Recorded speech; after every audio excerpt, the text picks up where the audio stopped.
Hi, my name is Nur Atika binti Hamka. My matrix number is BB2211030. So, is there no differences between Islamic bank and conventional banks?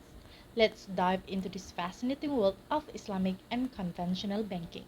Let's start with a quick definition of both systems. Firstly, Islamic banking depends on Sharia rules, which mean no interest is permitted like riba.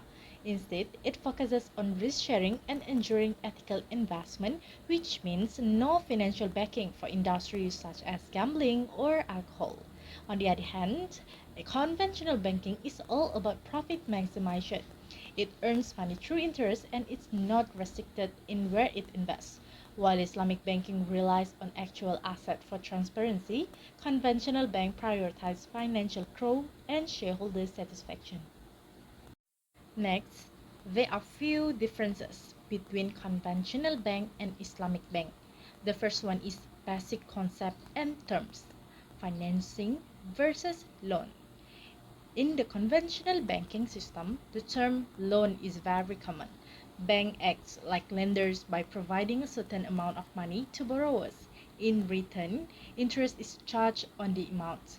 Borrowers are responsible for repaying the loan along with the interest according to the predetermined repayment schedule.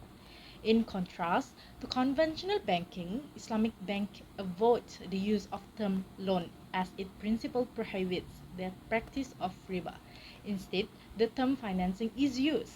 In this system, Islamic banking not only provides money but only directly participates in the customer transaction.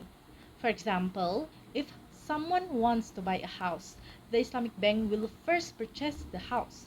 Then, the bank resells it to the customer at an agreed price, which includes a profit margin for the bank. The second difference is financing mechanism. In conventional bank, financing is based on loans. They provide money to borrowers who must repay it with interest, known as riba in Islamic terms. This interest is charged as the cost of borrowing, regardless of the success or failure of the borrower investment. The risk is primarily on the borrower, who bears the obligation to repay the loan plus interest in full. In contrast, Islamic banks use Sharia-compliant financing mechanisms that avoid riba.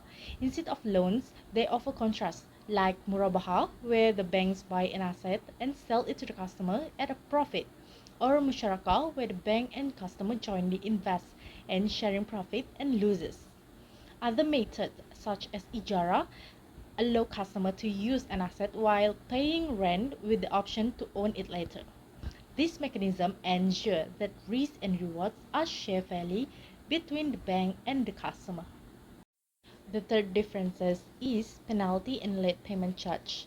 In conventional banking, late payment charge are primarily used as a penalty for delay repayments. The bank imposes a fixed or percentage-based charge, which often generates additional income for the bank.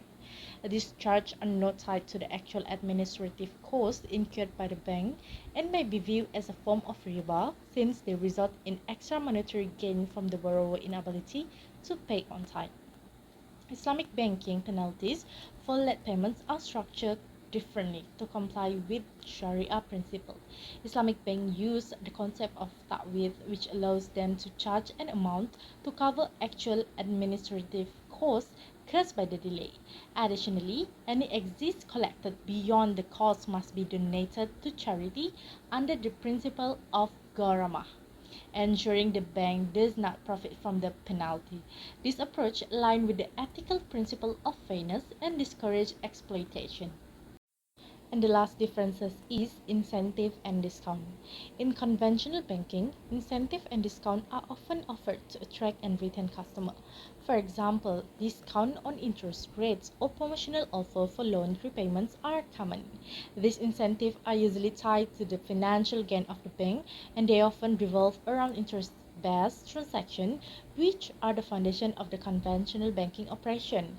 In Islamic banks, incentive and discount must comply with the Sharia principle. For instance, an Islamic bank may provide a hibah to customers who consistently make a yearly or prompt payments as a form of appreciation. Additionally, Islamic Bank may offer discount on outstanding balance in Murabaha contrast if the customer settle the payment earlier than the schedule. These practices reflect the ethical and collaborative nature of Islamic banking, ensuring mutual benefit with engaging in riba.